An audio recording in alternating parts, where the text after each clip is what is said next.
Hi everybody, welcome back to Nikki's Crafting.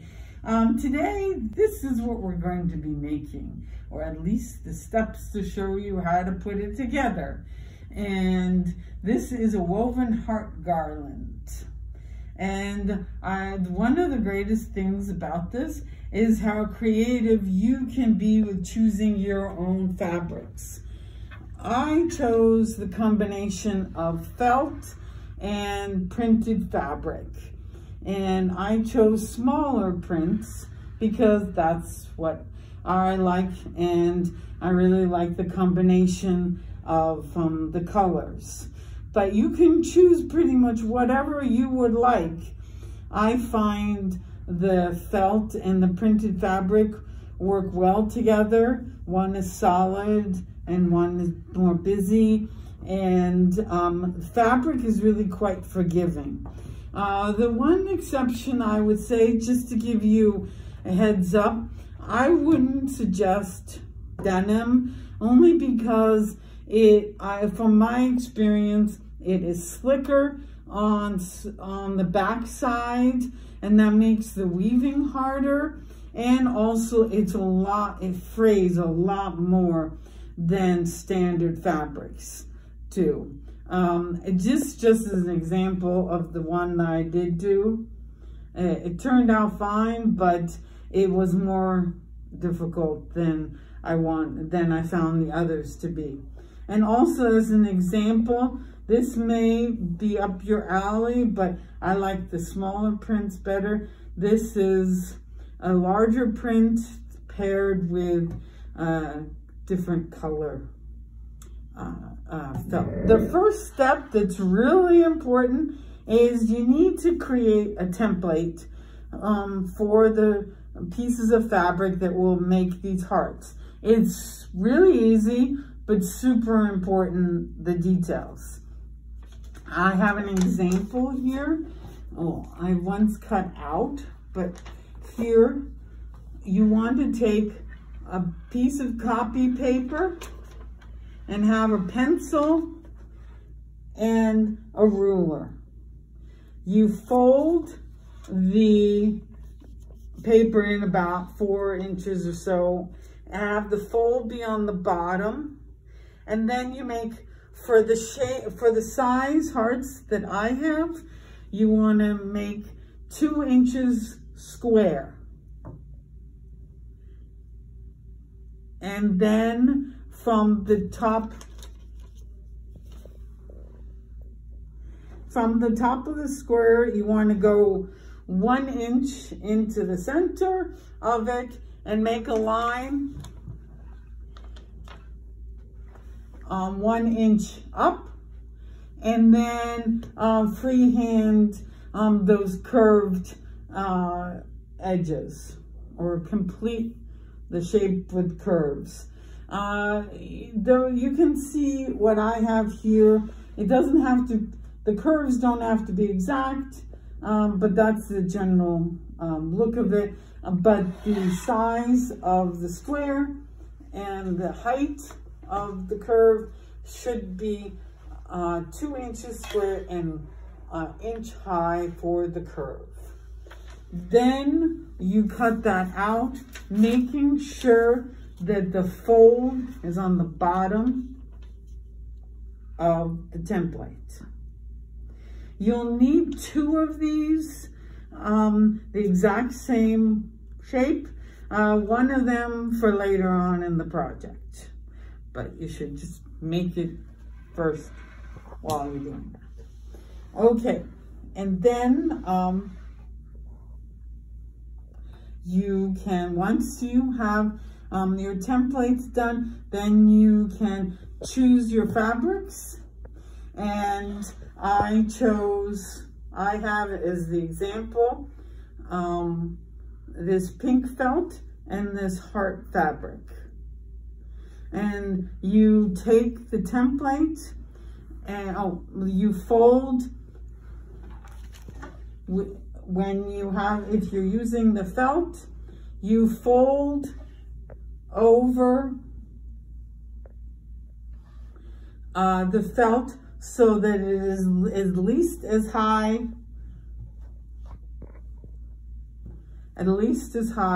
as you want it,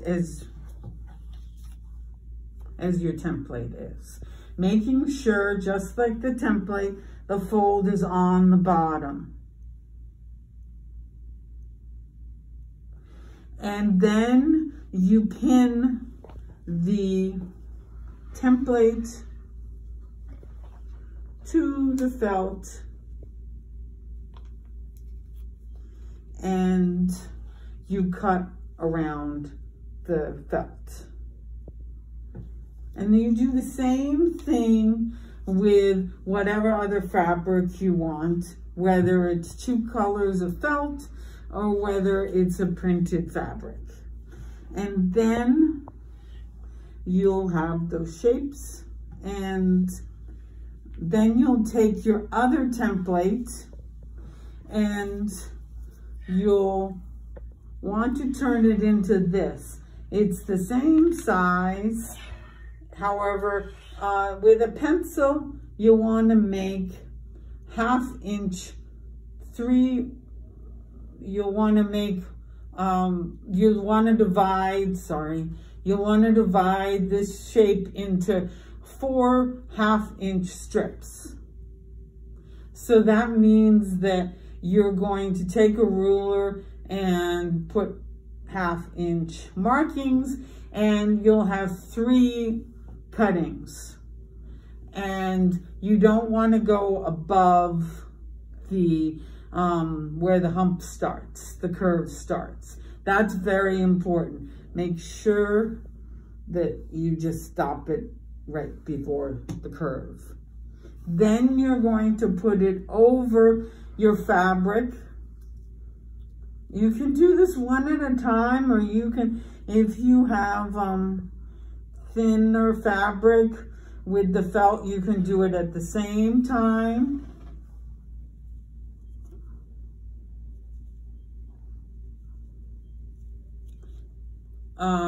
Because you'll be cutting the lines into the felt and the fabric. Here, as you can see, I've already cut them. But before that happens, you can just put them together and put another pin in, and gently, you'll need some sharp scissors for this. Gently cut them, making sure not to go above the curve. So this is what you come up with. And whatever fabrics you choose. And you can also make these bigger if you choose, but you need to make sure to follow the proportion that's in the template. So if you wanted to make it bigger, like 3 inches, then you need to make sure that the top is 1.5 inches high. So now we get to the fun part. Now we have these shapes that don't look like much, and we're gonna turn them into hearts. So we're just gonna follow some basic weaving techniques, and I'll show you what those are. So we're gonna start the weaving process now. You put your 2 folded pieces of fabric in your hands. I like to, the felt one is in my left hand, and I like to put a straight pin up top just so that I know nothing is gonna move around unnecessarily there. And here's my printed fabric. So we're gonna be doing weaving, and you'll get the hang of it. As I said in the beginning, the fabric is really quite forgiving, so you can straighten out a bunch later on. And so you take the first strip of the fabric and you put it inside of the felt, like so. And then you do the opposite. You open up the printed fabric and you put it over the felt. And you push that up.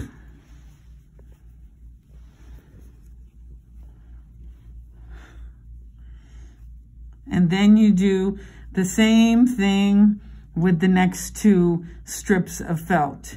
You put it inside the strip, the next, and then you open up the fabric and you put the strip of felt inside. Then you push it up, straightening it up as you go, push it up, and then you start with the next strip and you do the exact opposite. So you open up the strip of fabric and put it over the felt, inside the next felt, over, and inside.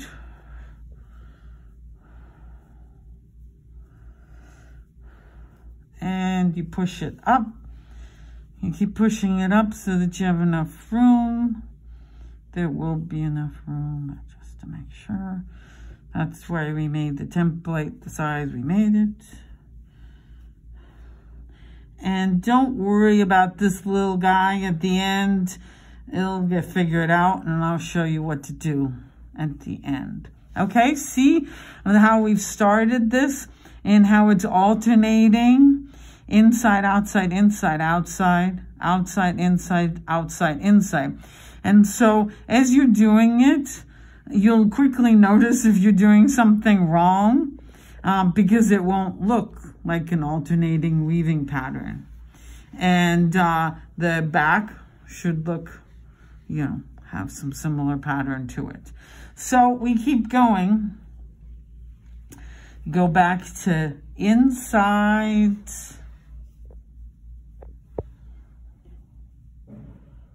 outside, and fiddle with your fingers and fiddle with your fabric. Inside, outside,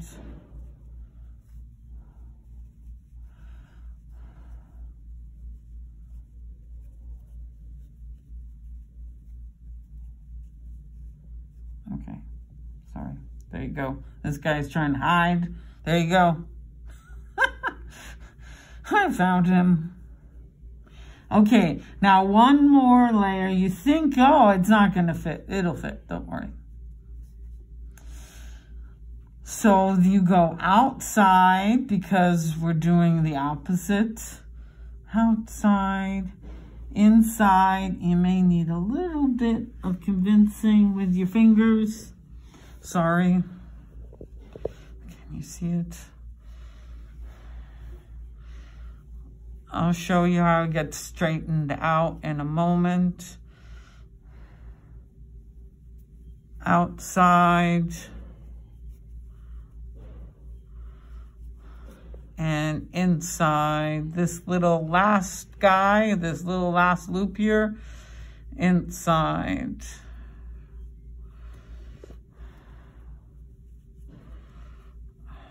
And he doesn't want to go. There he goes. Okay. Good. Okay. So now he's got to straighten things out. Okay. So any of them that you see these puffy things, that's because you need to get them back into the holes. Okay, this guy needs to go back there. Okay, there you go. Where? Oh, there you go. Okay.